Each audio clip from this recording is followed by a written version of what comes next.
Hello everyone, we are going to have a look at the essay paper, that is paper 1 of UPSC-CSE. This paper is extremely important but is not heeded enough because of multiple reasons. But before we talk about the reasons, let's have a look at the importance of this paper. In fact, let's look at some of the numbers. This is the number: paper 1, paper 2, paper 3, paper 4, paper 5, paper 6, paper 7. This is essay paper.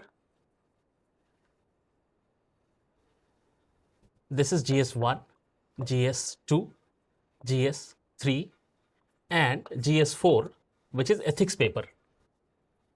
These two are optional papers. Those who get their names in the final PDF in the rank list, they generally have the essay in the range of, essay score in the range of 120 to 140.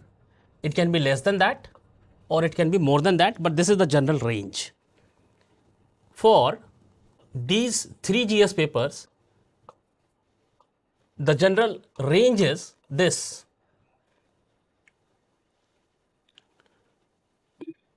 And for ethics, it's again 120 to 140.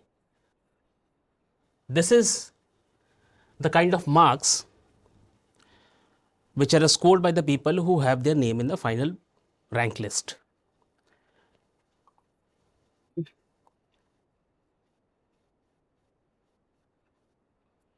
This is also 120 to 150. The marks can be less than that or more than that, but this is the mean marks. This is the general range. We can well see that these three, 1, 2 and 3, the optional papers, they emerge out as the three papers where the average score is much higher than the GS scores. So essay, ethics and optional, they make a lot of difference. They decide you are going to be IRS or IAS. So it's 90 to 100, 120 to 140, 120 to 140, 120 to 150. This is the general trend of marks. And this is the reason that we need to focus a little more on these three papers without compromising on the GS papers. We can speculate through a studied inference that the marks which we get in the GS are little less. Sometimes even the toppers get marks less than 90 in one of the GS papers. Because the knowledge part of GS has already been tried and tested in the prelims paper. The subjective aspect of that knowledge is reflected in the GS. However, the nature of essay papers, ethics paper and optional papers are something which has never been explored in the prelims stage.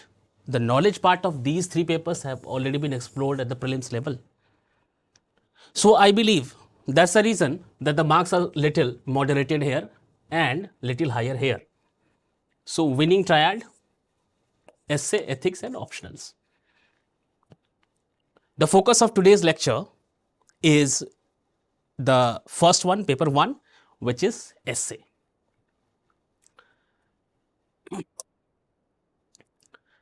First timers think that they have acquired quite a bit of knowledge base, and on the basis of which they would be able to write a good essay. Nothing is far from truth. In some rare instances, few might be able to write their first essay as a good UPSC level essay, but for a vast majority or for almost everyone, it is not the case. Their English might be good, their command over their regional language in which they are choosing to write their essay paper might be good, they may not be able to write an essay with which they get 130, 140 marks. The reason behind that is it is not just about knowledge, it is not just about language, it is little more than that. Effective, exact, precise use of words, phrases, logical linkages, reasonable arguments, these come at the forefront when we talk about the essay paper. These are also required in the GS paper, but the nature of the arguments, the length of the arguments is different in the GS paper as compared to the essay paper. Essay paper requires you to write a long form of essay which is more than 4 to 5 times the length of the answer written in the GS paper, and hence it is fundamentally different from the GS papers. We'll talk about the differences as we go along, and we do not need to go for this kind of miscalculation.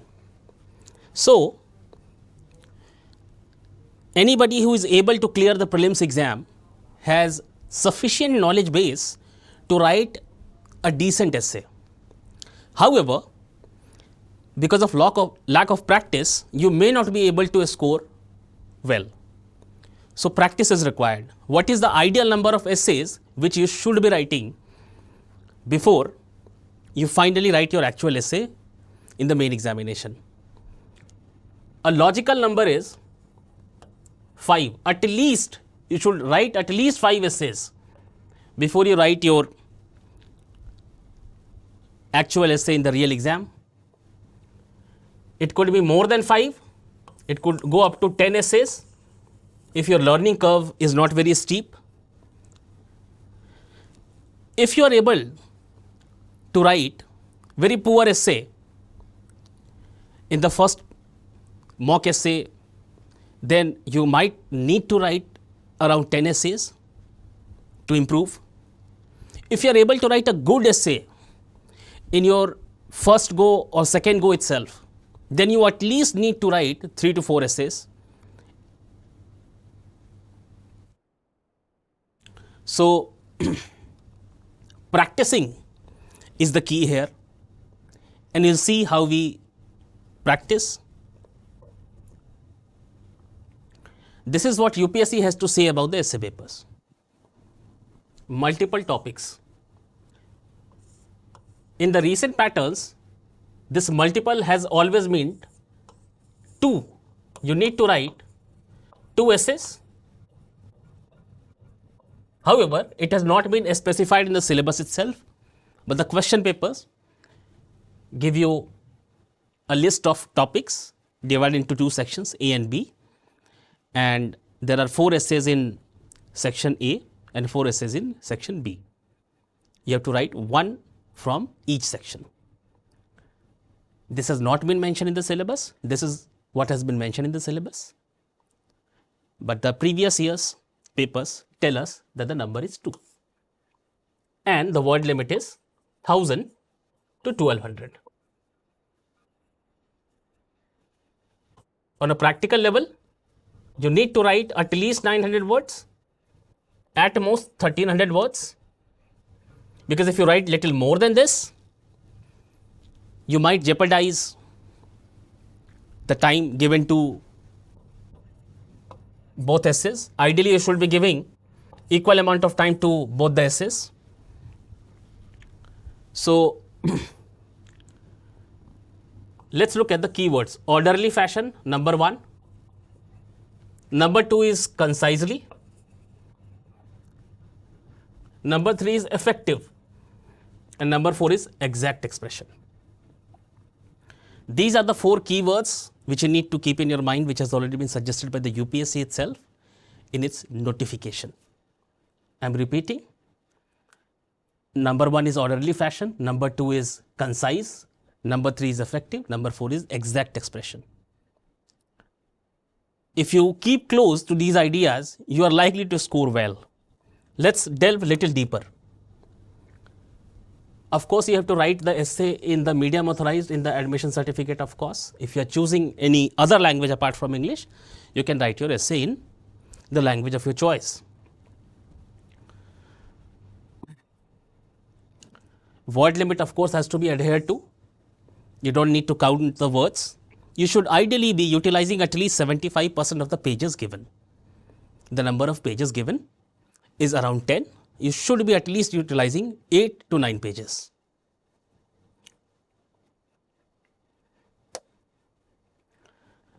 So this is the latest one. The latest exam is 2022 essay paper. Section A and Section B. This is Section A. Forests are the best case studies for economic excellence. Poets are the unacknowledged legislators of the world. History is a series of victories won by the scientific man over the romantic man. A ship in harbor is safe, but that is not what ship is for.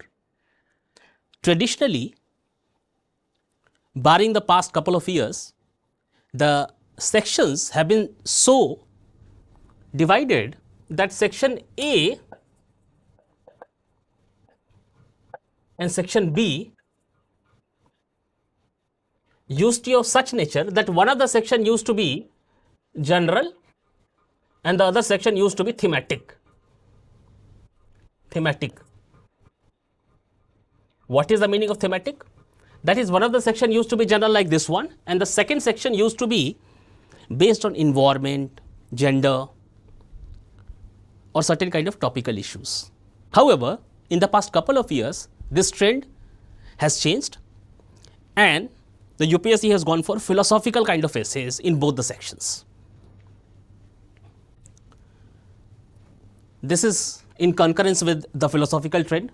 The time to repair the roof is when the sun is shining. Step twice in the same river. Smile. Choice does not mean any of them has to be right. So this is the latest paper, and we see that the traditional approach of one section being thematic and the other being general has changed, and both the sections are of philosophical nature. So this is also verified by the previous paper. Long journey between human being and being humane. Mindful manifesto is the catalyst to a tranquil self. This is about mindfulness. Mindfulness. Ships do not sink because of water around them. Ships sink because of water that gets into them.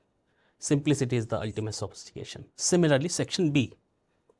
So we see that we do not get a thematic. We can see some kind of theme, that feminism, patriarchy, technology. So we can see a little bit of theme here without having any clear-cut distinction between thematic and the general kind of philosophical essays. This is again in tune with what we have just talked about.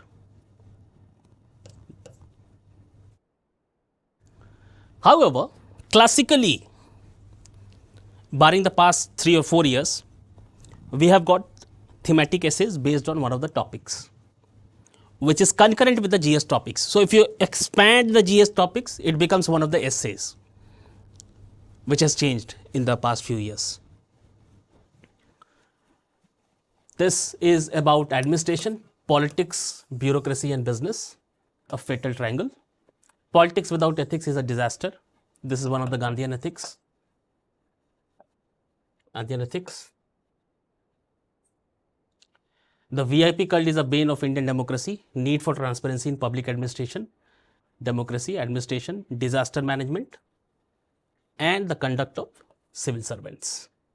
These are thematic in nature. Let's look at some more themes.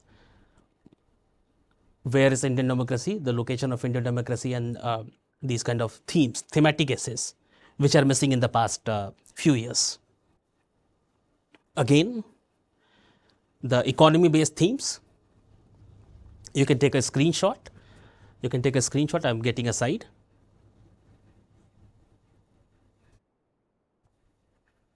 Again, I'm getting a site. These are just the few examples, and you can take a screenshot.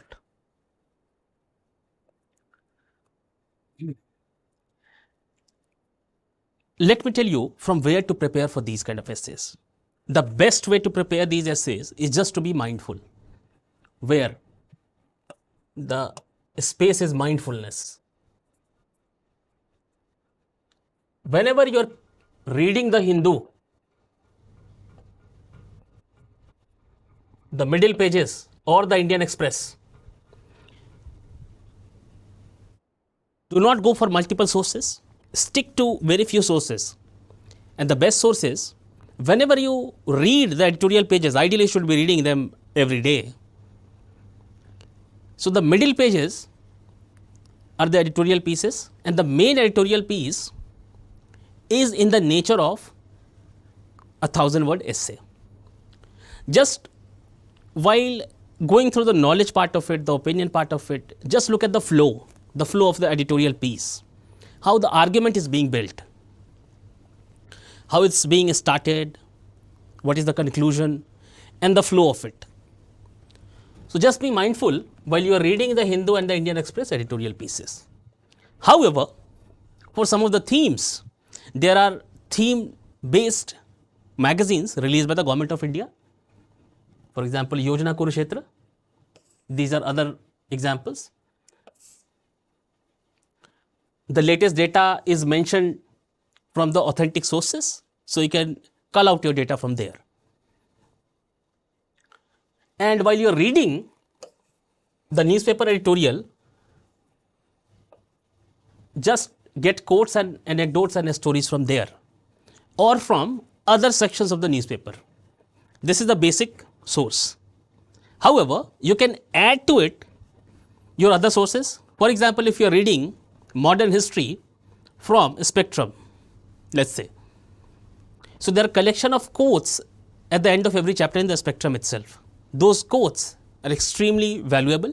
However, you can make your own notes of the quotes from wiki quote or from inspirational quotes of multiple personalities.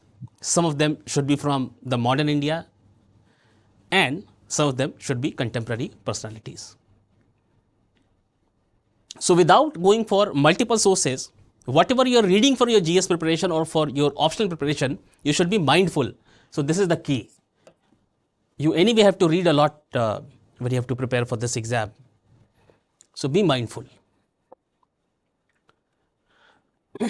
Sometimes it is thought by some of the aspirants that it is the test of their language skills. The answer is yes and no. The whole and sole focus of the essay paper is not on the language.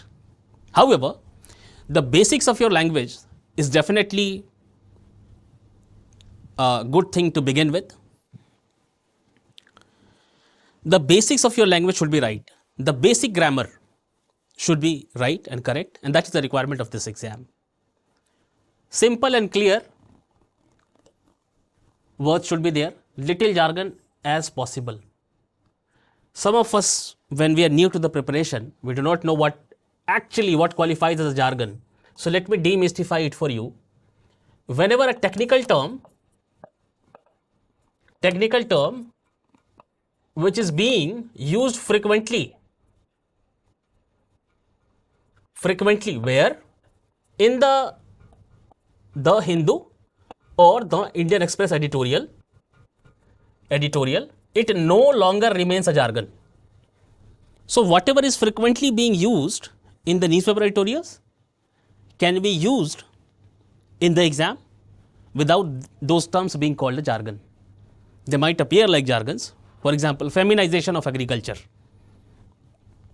This phrase might appear like a jargon, but it has been used so much and so well that it is no longer a jargon. Sun meta preference. This is no longer a jargon. It has been used so many times, including in the Economic Survey of India, that it is no longer a jargon. You can use these kind of terms which are frequently used in the newspaper editorials, or which are frequently used in the Sunset TV debates. Let me add Sunset TV debates. Sunset TV debates. which are frequently used. So they are no longer considered as jargon. Just note this down in your heart and soul. Clear writing is clear thinking. Sometimes some of the speakers, best of the authors, best of the people, they write to know what they're actually thinking. They try to write as clearly as possible to crystallize their thoughts. So it is sometimes preferable to write well so that you are able to speak well. You will know the orderly way of thinking. Reader here is the examiner. So he's looking for clarity in thinking. The examiner is looking for clarity in your thinking.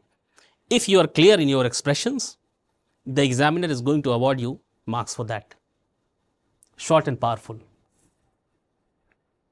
Yes. Long sentences,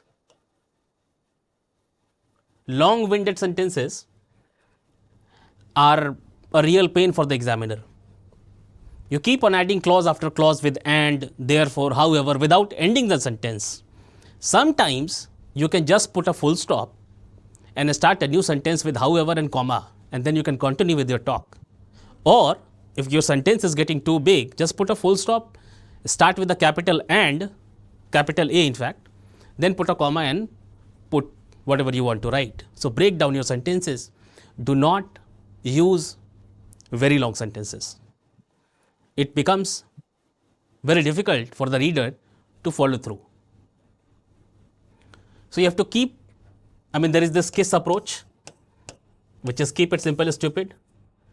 You keep it simple and you get marks.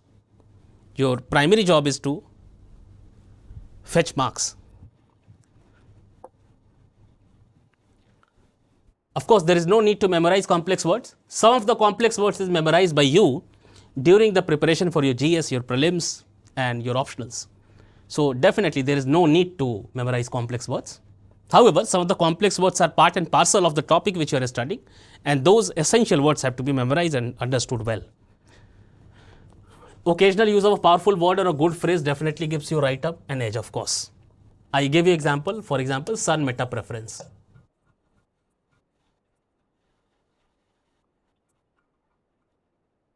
Or feminization of agriculture. Feminization of agriculture. So some phrases, some keywords, for example, import, very simple, import substitution. Import substitution.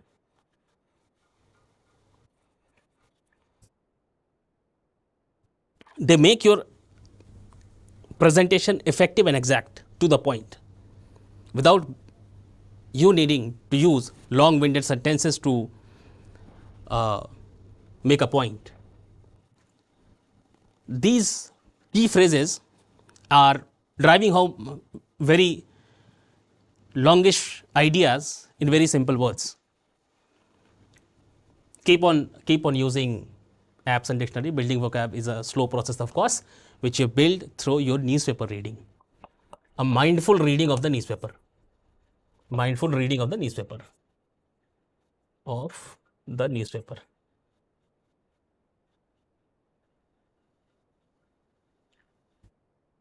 Remember this and never forget this. Remember and never forget. ABC. Accuracy, brevity and creativity. Brevity is the soul of wit. You do not become a smarter aspirant or a smart person by speaking a lot. You become smarter by using small and witty sentences. You don't have to be long-winded. So brevity is the soul of wit. Brevity is making your point in very few words. So ABC is extremely important. What is the meaning of accuracy? Keep close to the topic you have chosen to write on. chosen to write on. Keep close to the topic which you have chosen. Do not wander a lot. Brevity we have talked about. Creativity, you will see, we do not have to be bland or boring. Don't be bland. Don't be boring. We will see few examples of this creativity as we move along.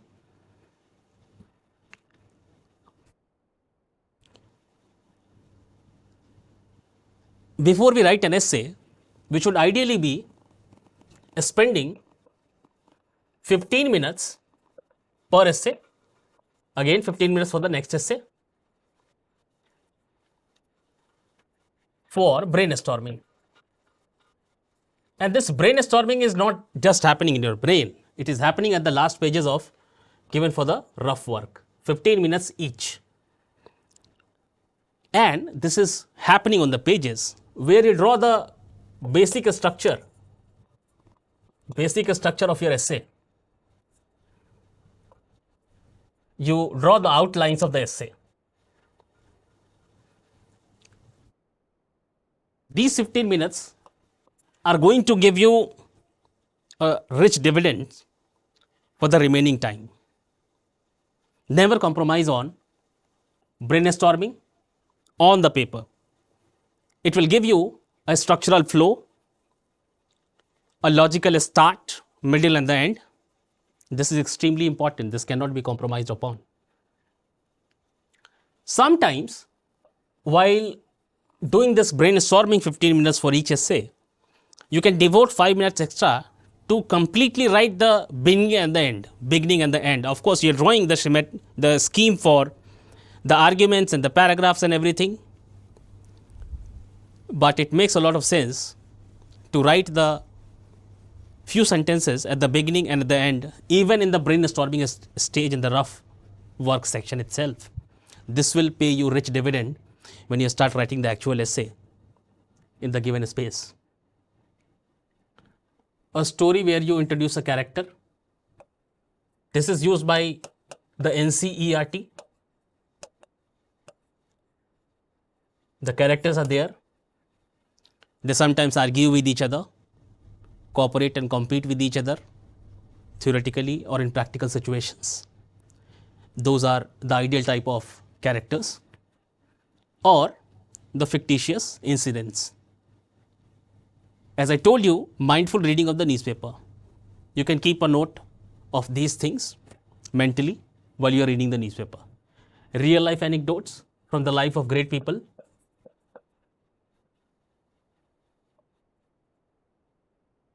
Saints,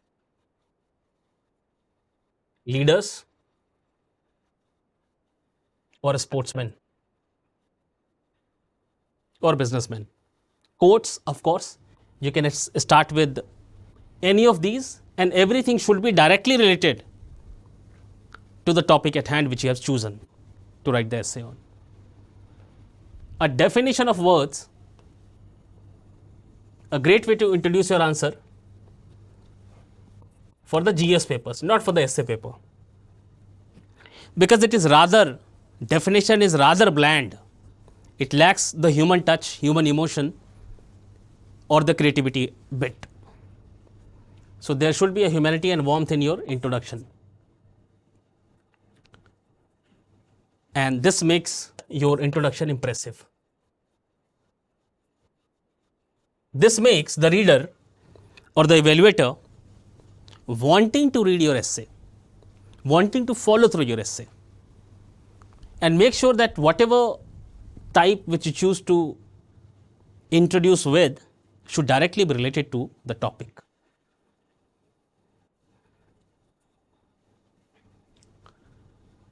So, how to develop the main content? There should be the broad framework in your mind wherein you are trying not to go for a singular dimension. Your content should be multidimensional. Whenever there is a topic at hand, it should be covering many dimensions, not just one of your favorites dimensions. or the dimensions which you can write a lot on.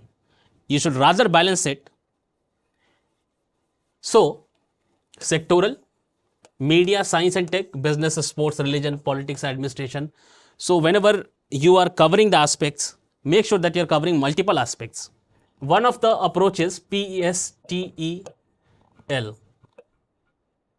political, economic, social, technological, environmental, legal, or constitutional dimension, or the gender aspect. So, PESTEL approach, or basically a multi-dimensional approach, should be there in the main content. You can also choose to include the local, the global, the individual and the social aspects in the main content.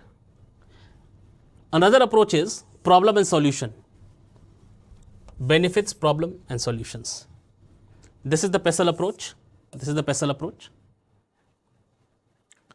Temporal is the time part of it, the past, present and the future, what we can learn from the past, what we can implement in the present, and what we can benefit and should be fearful of the future.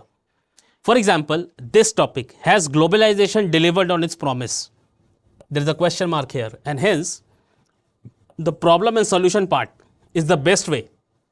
The problem and the solution part is the best way to approach these kind of essays. So, after a little bit of practice, you will intuitively know that which web to spin, and you can also come up with the combination of these approaches without making it too complicated. So, it also makes a lot of sense to draw the subheadings, and while drawing the subheadings in the rough pages, you should be a little creative. This is the example. When you are creative, benefits, do not write benefits of nuclear energy, write this: nuclear energy, promise or peril. Advantages and disadvantages, rather than advantages and disadvantages, write this: a double-edged sword. So, this is the example of the headings and the subheadings. You must include headings and subheadings which are little creative and which prevent your answers from becoming a stale. Your essay should be having these kind of creative subheadings which makes the reader interested para by para.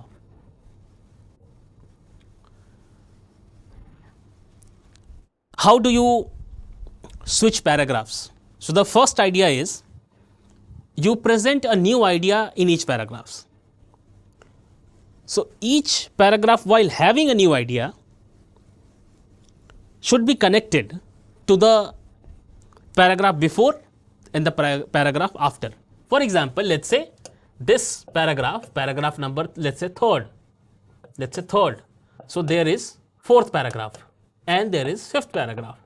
So, paragraph in the middle should be related to the previous paragraph and should lead to the next paragraph.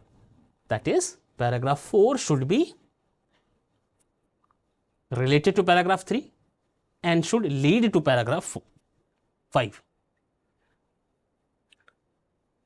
While being independent from each other. So, they are independent from each other, that is, they are giving a new perspective, a fresh idea, while being connected to the previous and the next one.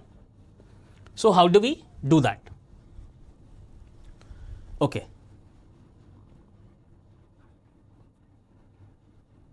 Okay, let us look at this one. Must have an, of course, reasoning to back that argument. You can substantiate through a real life example, stats, authentic, of course, substantiating your arguments. Your argument must be substantiated how? Through a number, through a data, or through a committee report, or by quoting some of the leaders, or from quoting from any of your learnings from the ancient, medieval or modern India. For example, this one, capital punishment. You should be able to give an example or stats or law commission, of course. Expert opinions and constitutional provisions, of course, you can quote some of the articles of the constitution itself or preamble. Or Gandhi's talisman. We have talked about the Gandhian sin. Okay, this is about the transition part of it. Linking a sentence, the beginning and the end. The beginning of para number 3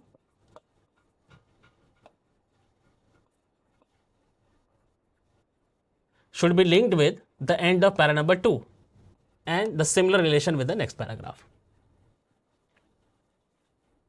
Let's look at this with an example. Threats posed by artificial intelligence to job. At the end of that para, you can write a link sentence that is further. We must be mindful of the fact that artificial intelligence poses a major challenge, not just economically, but also ethically. So this is the paragraph, and you are ending the paragraph with this ethically, and the next para you write about, this is next paragraph, next para, ethical issues. We can also put a question at the end of the paragraph and then start the next paragraph by writing an answer to it. Look at this one.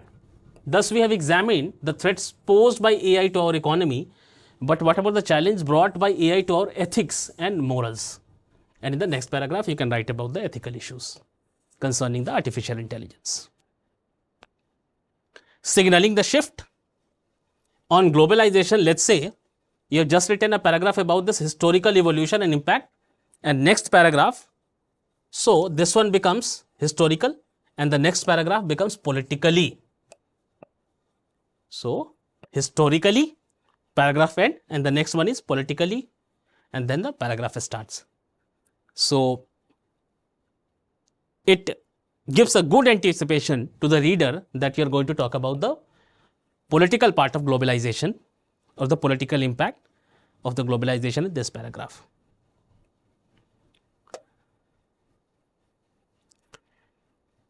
How do you conclude a good essay? Can the conclusion be pessimistic? Of course, no.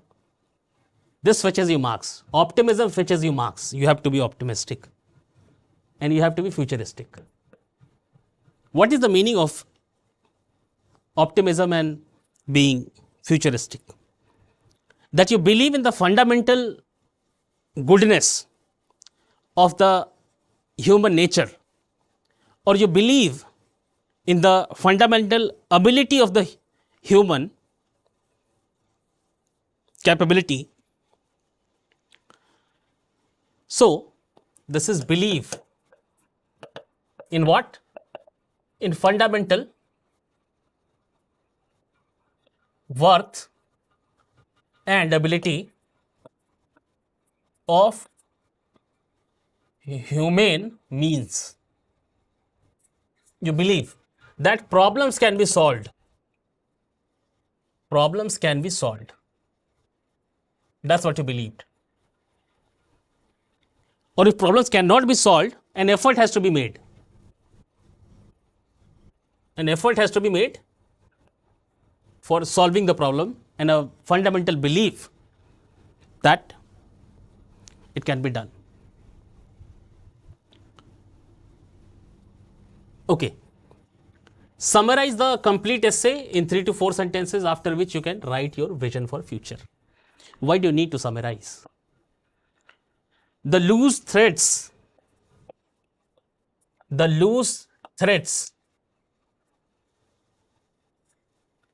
just a second.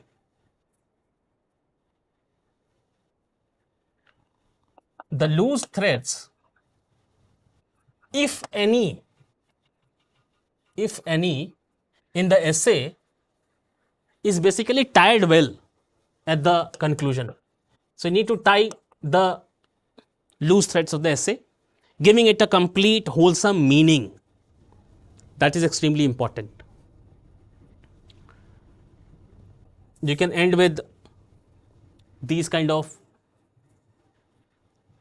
words.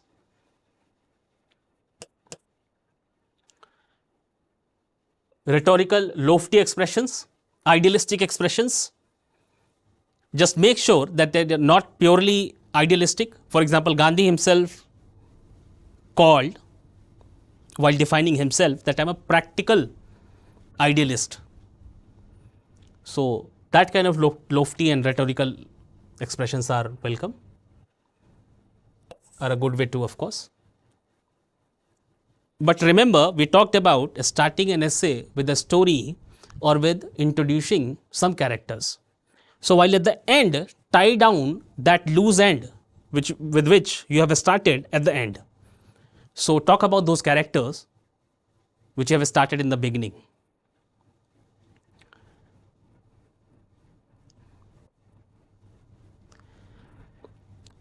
Ideally, you should not be referring a lot to different sources, but here is the list which you can use.